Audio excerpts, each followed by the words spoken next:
네, 할렐루야, 할렐루야. 네, 오늘 예배의 자리 가운데 나오신 우리 애터미 모든 가족들 여러분들을 예수님의 이름으로 환영하고 축복합니다. 우리 또 온라인으로 함께 시청하고 계신 모든 애터미 가족분들도 예수님의 이름으로 환영하고 축복합니다. 우리 이 시간에 옆 사람들과 함께 인사하며 나아가겠습니다. 좋은 아침입니다. 네, 지금 밖에는 비가 내리고 있는데요, 오늘 이 예배의 시간이 우리의 심령 가운데, 우리의 마음 가운데 그 성령의 단비가 내리는 시간 되기를 소망합니다. 우리 이 시간에 지극히 높으신 주 함께 찬양하시면서 오늘 예배에 나아가도록 하겠습니다.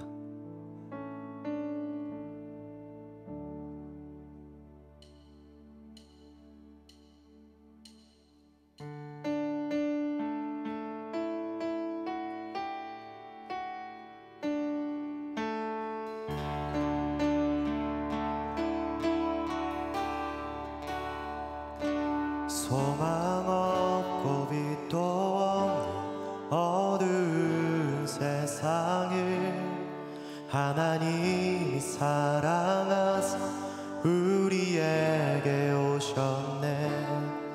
예언하신 약속대로 말씀이 육신되어 하늘 영광 버리시고 이 땅으로 오셨네.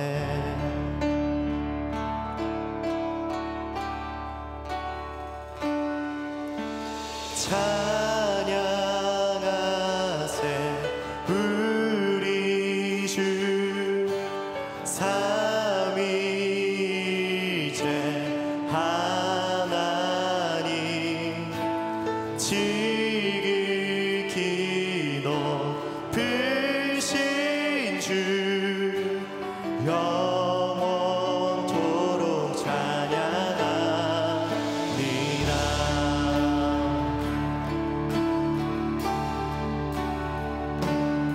주가 지으신 모든 세상을 구원하려 영광의 주 예수님 죽음을 택하셨네.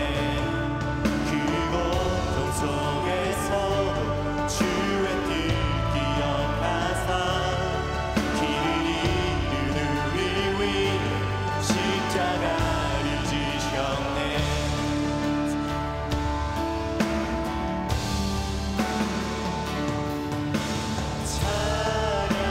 찬양하세 우리 주 삼위일체 하나님 지극히 높으신 주 영원토록 찬양하리라.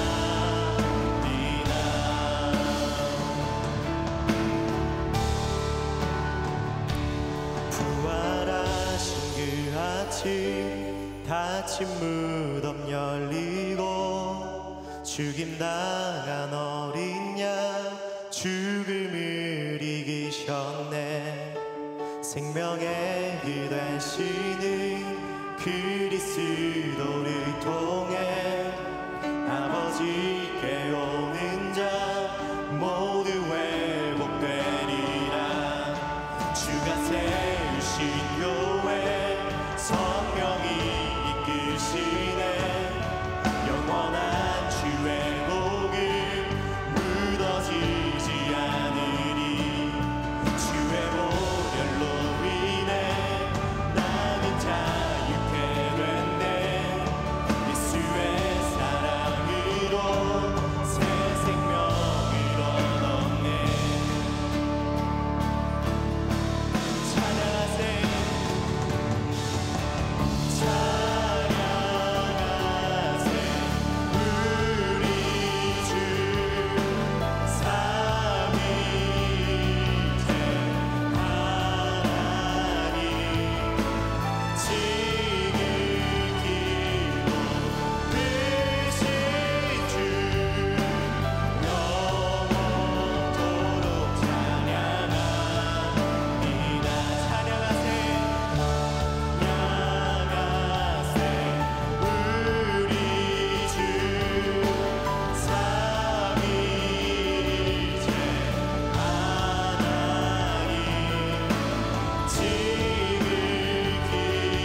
우리 시간 오늘 예배를 위해 피플앤컬처 팀의 바비님께서 기도해 주시겠습니다.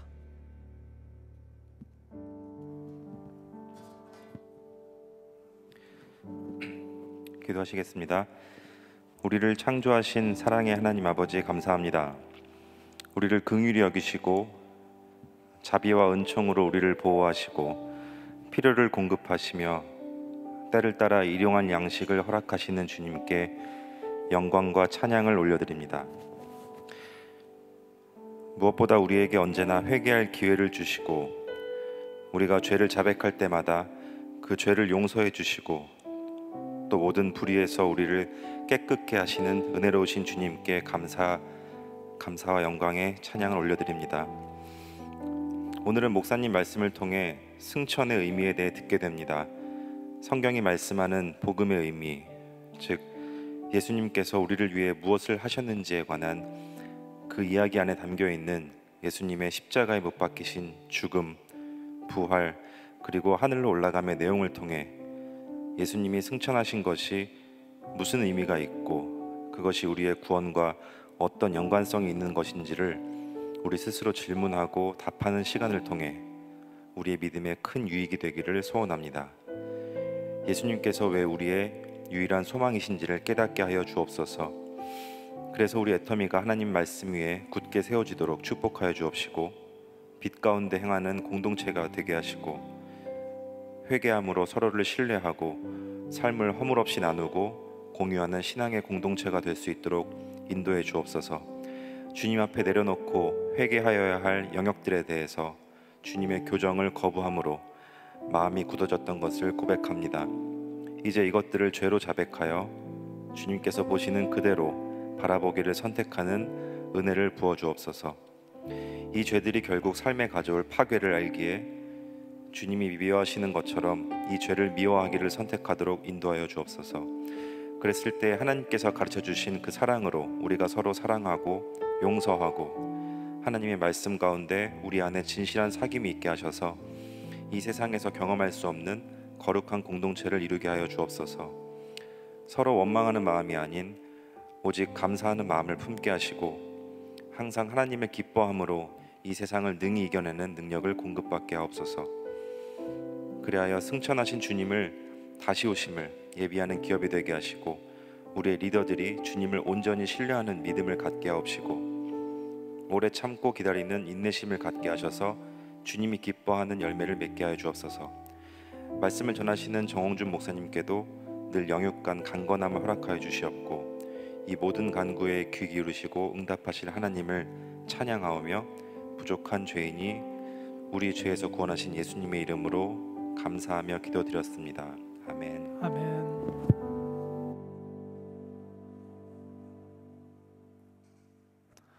네, 오늘 우리에게 주시는 하나님 말씀은 히브리서 4장 14절 말씀인데요. 현대인의 성경으로 보겠습니다. 우리에게는 하늘로 올라가신 위대한 대제사장이 계십니다.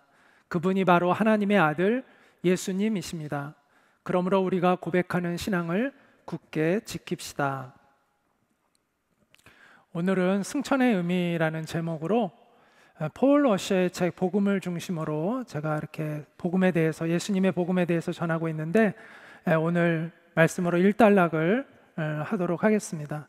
그리고 다음에 기회가 되면 또 다시 한번 이 폴 워셔의 책이 분량이 상당히 좀 많기 때문에 다음에 한번 또 기회가 되면 또 나머지 부분들을 나누도록 하겠습니다. 성경에서 말하는 이 복음은 예수님이 우리를 위해 무엇을 하셨는지에 관한 이야기입니다. 우리가 복음을 들을 때 우리가 주로 십자가의 복음을 많이 듣죠. 그리고 종종 부활의 복음에 대해서도 이야기를 듣습니다. 그런데 승천의 복음에 대해서는 우리가 자주 못 듣는 것 같아요. 아무래도 이제 짧은 시간 안에 복음을 전하다 보니까 십자가와 부활의 복음에 집중하게 되고 이제 승천은 자주 다루지를 못하게 되는 것 같습니다. 그런데 복음 안에는 십자가의 복음, 부활의 복음, 승천의 복음이 다 담겨져 있습니다. 예수님은 우리를 위해서 하늘로 올라가신 것이죠. 성경은 예수님께서 부활하신 이후에 40일 동안 제자들과 함께 계시다가 그들이 보는 앞에서 하늘로 올라가셨다고 이렇게 말씀합니다. 자, 그렇다면 예수님이 하늘로 올라가신 것은 무엇을 의미하는 것일까요? 그것은 크게 두 가지를 의미하는데 통치와 중보입니다. 자, 첫 번째 승천의 의미. 첫 번째, 예수님은 우리의 주권자, 우리의 통치자시다라는 것입니다.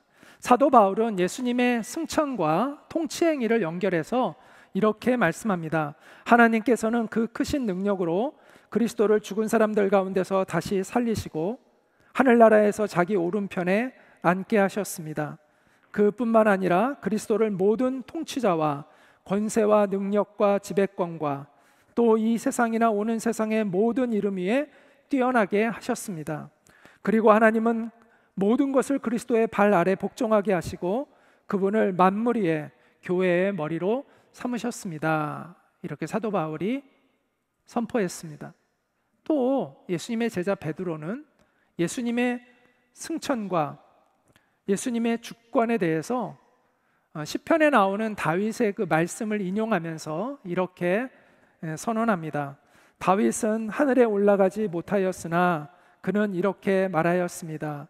주님께서 내 주님께 말씀하시기를 내가 네 원수를 너의 발 아래에 굴복시키기까지 너는 내 오른편에 앉아 있어라 하셨습니다. 그러므로 이스라엘 온 집안은 확실히 알아두십시오. 하나님께서는 여러분이 십자가에 못 박은 이 예수를 주님과 그리스도가 되게 하셨습니다. 이처럼 예수님이 승천하셔서 하늘 보좌에 앉으신 것은 예수님이 온 세상의 주권자 되심을 뜻하는 것입니다. 그래서 우리는 예수님을 우리 주 예수 그리스도라고 얘기합니다. 우리의 주권자 되시는 분, 우리의 주인 되시는 분, 이렇게 표현하고 있습니다. 예수님이 주권자가 되시는 근거는 어디에 있는 것일까요? 그것은 성부 하나님께서 성자 예수님께 그 권한을 주셨기 때문입니다. 성경의 여러 곳에서 반복해서 언급하고 있는 것은 성부 하나님이 성자 예수님을 그 위치에 세우셨다는 것입니다. 예수님이 스스로 그 권위를 취하신 것이 아니라 성부 하나님께서 예수님에게 부여하셨다는 것이죠. 유대인들은 예수님을 강제로 이스라엘의 왕으로 삼으려고 했지만 예수님이 거부하셨죠. 예수님은 스스로 왕이 되고자 하지 않으셨습니다. 또 마귀가 예수님을 유혹하면서 네가 나를 경배하면 내가 온 세상의 왕이 되게 해주겠다라고 할 때 예수님이 그것도 거부하셨습니다. 그리고 예수님은 오직 하나님의 뜻에 복종하여 섬기는 종으로 십자가에 달려 우리를 위하여 죽으셨죠. 그런데 하나님은 그 예수님을 지극히 높여 주셨습니다. 그래서 모든 이름 위에 뛰어난 이름을 그분에게 주셨고 온 땅과 하늘에 있는 모든 피조물이 예수님께 무릎을 꿇어 경배하며 예수님을 주님으로 시인하도록 하셨습니다. 그러므로 예수님의 이름은 우리가 함부로 평가할 수 있는 이름이 아닙니다. 하나님이 평가하셨어요. 그리고 하나님께서 그 가치를 평가하셨습니다. 하나님은 예수님을 죽은 자 가운데서 다시 살리심으로 그분이 누구인지에 대해서 역사적으로 그것을 증명해 내셨습니다. 그리고 하나님은 예수님을 당신의 보좌 우편에 앉히시고 이분이 우리의 주권자 되심을 명백하게 온 땅과 하늘에 드러내 주신 것이죠. 그래서 성경은 예수님을 만왕의 왕, 만유의 주라고 이렇게 표현합니다. 오늘날 우리는 민주주의 사회에 살다 보니까 이 왕의 권위와 권한에 대해서 이 감각이 굉장히 무뎌 있어요. 그래서 예수님이 만왕의 왕이라는 이 표현에 대해서 이렇게 좀 감도가 많이 떨어지는 것 같습니다. 그러나 아마 왕정 시대에 살았던 사람들은 예수님이 만왕의 왕이다 할 때 이 말의 의미가 우리보다는 훨씬 더 깊이 마음에 와닿았을 것입니다. 왕을 거역하는 자는요 멸망을 피할 수가 없습니다. 예수님은 자비로우시지만 의로우신 왕이시죠. 세상 왕들은 변덕이 심하잖아요. 그리고 굉장히 이기적이죠. 그리고 야만스럽습니다. 그러나 예수님은 한결같으시고 공의와 정의로 이 땅을 다스리십니다. 그래서 예수님은 완전한 왕이시죠. 정의로우신 완전한 왕이십니다. 그 예수님께 도전하는 인생은 헛되고 무모한 일이 되는 것이죠. 다윗은 시편 135편 13절에서 주의 나라는 영원한 나라이니 주의 통치는 대대에 이르리이다, 이렇게 선언했습니다. 또 다윗은 이렇게 얘기합니다. 온 땅은 여호와를 두려워하며 세상의 모든 거민들은 그를 경외할지어다. 그가 말씀하심에 이루어졌으며 명령하심에 경고히 섰도다. 여호와께서 나라들의 계획을 폐하시며 민족들의 사상을 무효하게 하시도다. 여호와의 계획은 영원히 서고 그의 생각은 대대에 이르리로다. 이 세상의 왕들의 통치는 순간이지만 하늘에 계신 예수님의 통치는 영원합니다. 인간의 계획과 생각은 무너지지만 영원한 왕이신 예수님의 생각과 계획은 반드시 이루어집니다. 예수님이 하신 그 말씀은 헛되지 않고 반드시 성취가 됩니다. 자, 우리는 지금까지 예수님이 승천하신 의미가 바로 예수님은 우리의 주권자이심을 선언하고 있는 것이다 라고 말씀을 드렸습니다. 또한 예수님은 우리의 중보자이심을 선언합니다. 성경은 이렇게 말씀합니다. 우리에게는 하늘로 올라가신 위대한 대제사장이 계십니다. 그분이 바로 하나님의 아들 예수님이십니다. 그러므로 우리가 고백하는 신앙을 굳게 지킵시다. 우리 대제사장은 우리의 연약함을 동정할 수 없는 분이 아니십니다. 오히려 그분은 모든 점에서 우리처럼 시험을 받았습니다. 그러나 죄는 없으셨습니다. 이렇게 예수님에 대해서 말씀합니다. 자, 제사장은 하나님과 인간 사이에 서서 그 둘 사이를 중재하는 역할을 하는 사람이 제사장이죠. 그래서 중보하다의 의미는 중간에서 화해시킨다는 것입니다. 그런데 인간의 제사장은요, 완전한 중보자가 될 수가 없습니다. 본인도 하나님 앞에 온전한 사람이 아니잖아요.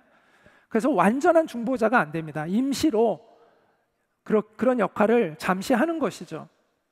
그런데 예수님은 하늘에 계신 영원한 대제사장이 되시는 것이죠. 그래서 하나님과 인간 사이를 완전하게 그것을 화목하게 하는 완전한 대제사장이 되신다고 말씀합니다. 대제사장은 제사장 중에서 가장 높은 사람인데 예수님은 영원한 대제사장이시라는 것이죠. 하나님과 인간 사이에 완전한 중보자가 되려면요, 하나님과 인간을 모두 완벽히 이해해야 합니다. 그래서 신성과 인성을 겸비해야만 완전한 중보자가 될 수가 있는 것이죠. 신성이 충만해서 하나님과 동등한 그러한 관계가 맺어져야 온전한 중재를 할 수가 있는 것입니다. 또한 인성이 충만해서 인간의 처지와 연약함을 잘 이해해야 인간을 도울 수가 있는 것이죠. 그래서 하나님의 아들이신 예수님이 인간의 몸을 입고 이 땅에 오셔서 우리와 같은 모양이 되셨고 모든 일에 우리가 겪은 것들을 다 겪으셨지만 그러나 죄는 없으시다라고 말씀하고 있습니다. 자, 그러면 예수님은 우리와 하나님 사이를 어떻게 중재하실까요? 어떻게 그 중보자의 역할을 감당하실까요? 첫째는 우리의 죄를 속량하십니다. 히브리서 10장 11절부터 14절 읽겠습니다. 제사장마다 매일 서서 섬기며 자주 같은 제사를 드리되 이 제사는 언제나 죄를 없게 하지 못하거니와. 인간의 제사장은 한계가 있다는 거죠. 그러나 오직 그리스도는 죄를 위하여 한 영원한 제사를 드리시고 영원한 제사를 드리셨다고 얘기합니다. 하나님 우편에 앉으사 그 후에 자기 원수들을 자기 발등상이 되게 하실 때까지 기다리시나니 그가 거룩하게 된 자들을 한 번의 제사로 영원히 온전하게 하셨느니라. 여기서 한 번의 제사라는 말이 계속해서 반복해서 나오고 있습니다.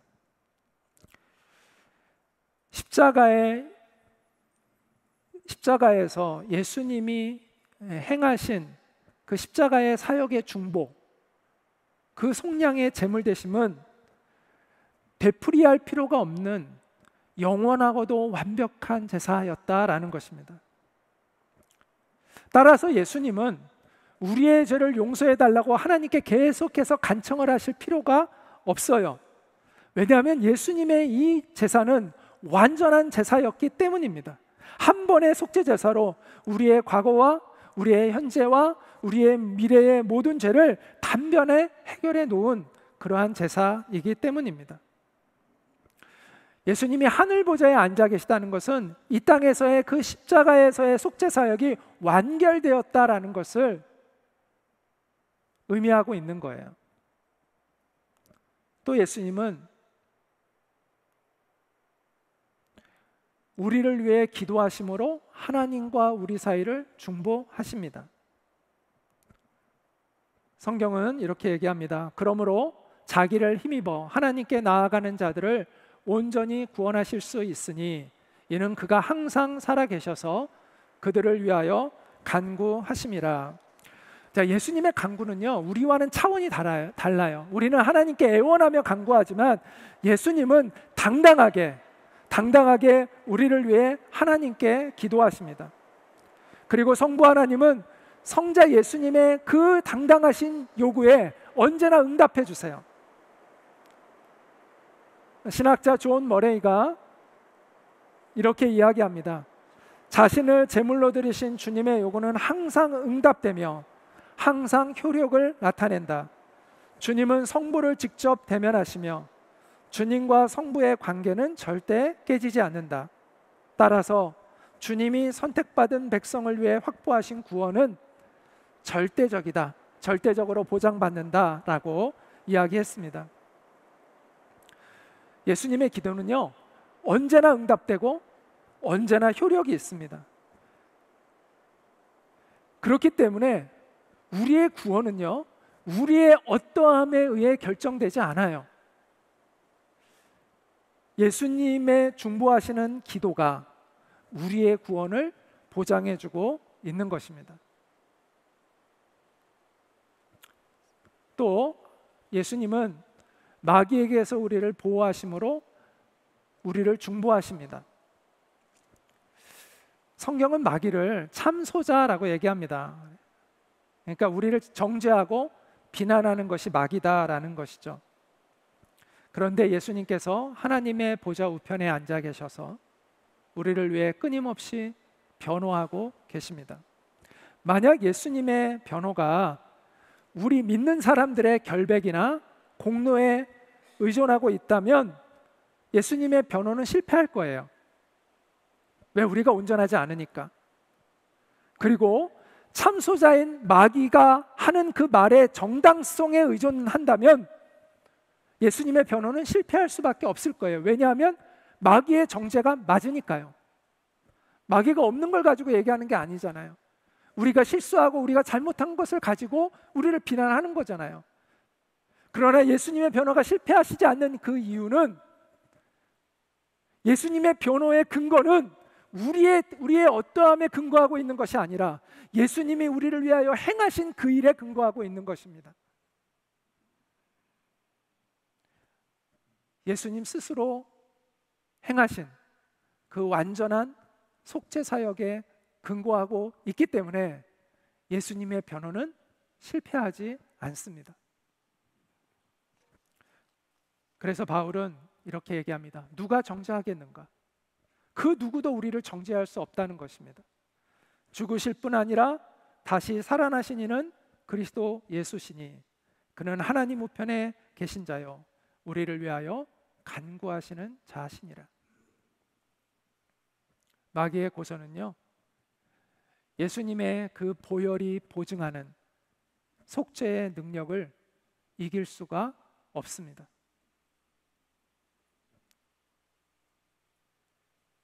또 네 번째는 예수님은 우리를 위해 위로하심으로 중보자의 역할을 감당하십니다. 자, 예수님의 속죄 사역을 통해서 우리와 하나님과의 관계가 회복되는데 그걸 우리가 신학적으로 칭의라고 얘기합니다. 우리가 하나님 앞에서 의롭게 여김을 받았다라는 것이죠. 그리고 우리 안에 이제 성령님이 오시죠. 우리 안에 내주하십니다. 그래서 우리로 하여금 죄를 이기는 능력을 공급하셔서 새로운 인생을 살게 하세요. 그것을 우리가 성화, 거룩해져감이라고 이야기를 합니다. 자, 그렇지만 우리가 의롭게 여김을 받았고 또 이전과는 다른 삶을 살 수 있는 능력을 갖기는 했지만 우리가 때때로 우리는 넘어지고 또 영적인 실패를 경험하기도 합니다.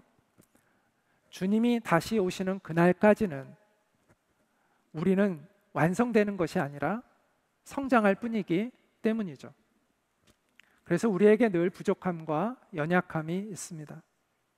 그래서 예수님의 용납해 주심과 또 우리를 감싸 주심과 위로해 주심이 우리에게 필요합니다.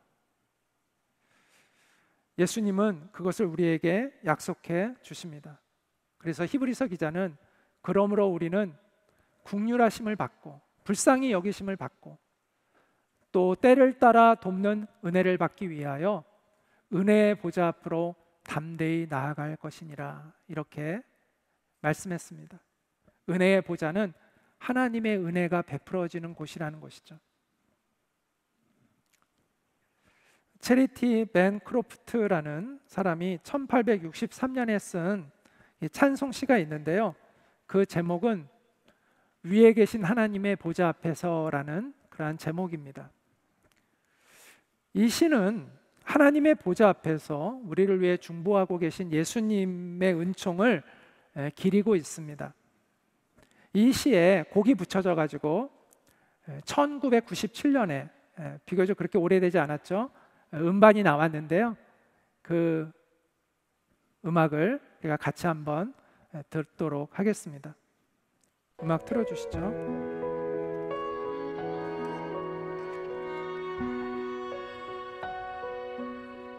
Before the throne of God above, I have a strong and perfect plea, a great high priest whose name is love, whoever lives and pleads for me. My name is graven on his hands, my name is written on his heart. I know that while in heaven he stands, no tongue can bid me thence depart, no tongue can bid me thence depart.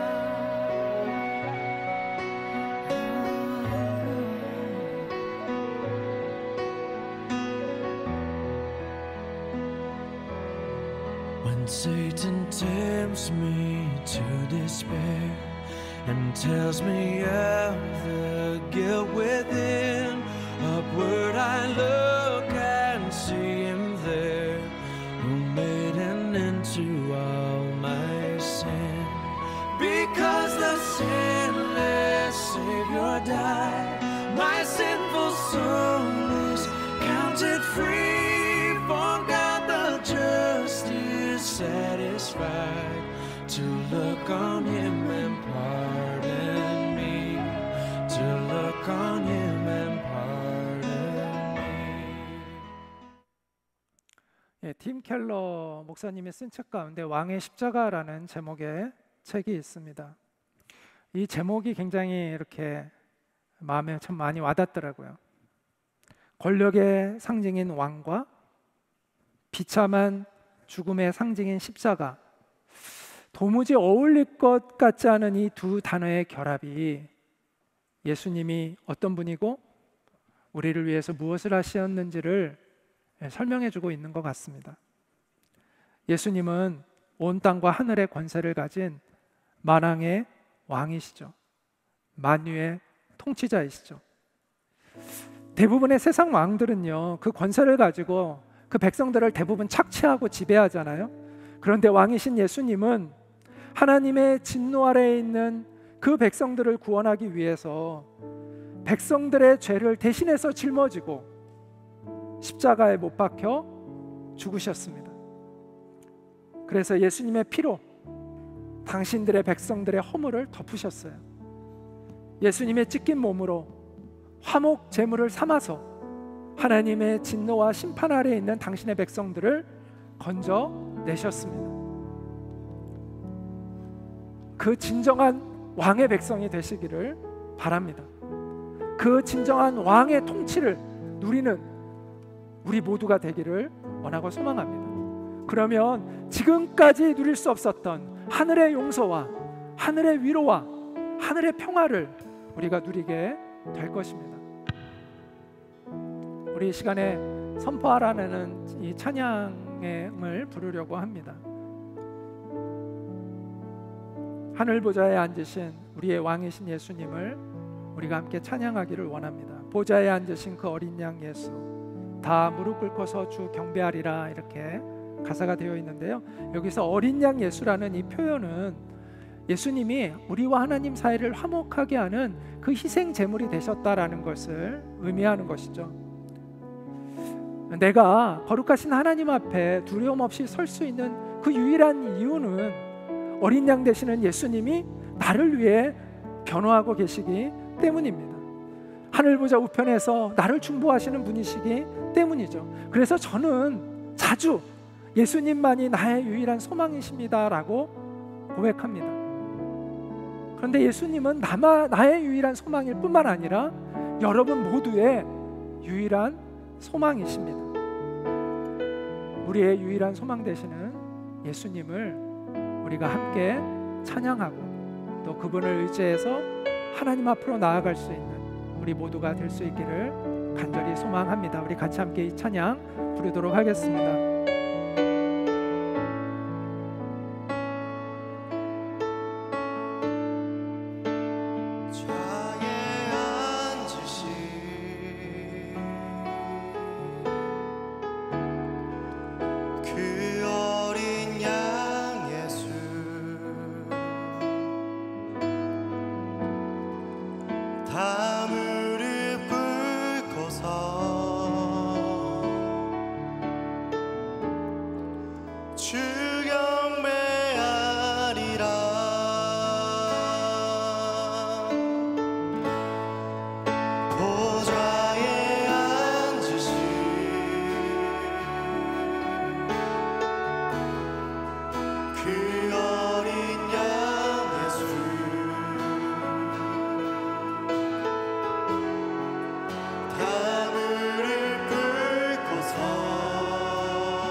그